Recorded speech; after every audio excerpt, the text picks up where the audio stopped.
Habari, karibu katika tafakari ya leo. Bwana Yesu anatufundisha kuwa uzima wa kweli unatoka katika kujikana nafsi.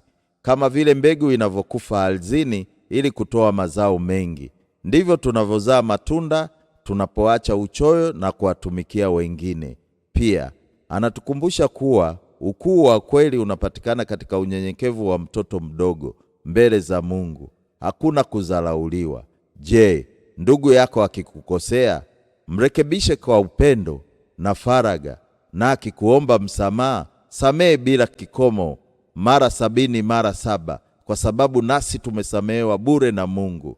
Katika jamii, Yesu anaheshimu ndoa kama mpango mtakatifu wa Mungu usiotakiwa kutenganishwa na mwanadamu, huku akitambua pia wito wa useja kwa ajili ya ufalme wake.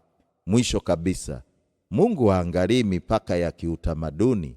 Imani yako na unyenyekevu ndivyo vinavyofungua milango ya miujiza na huruma zake.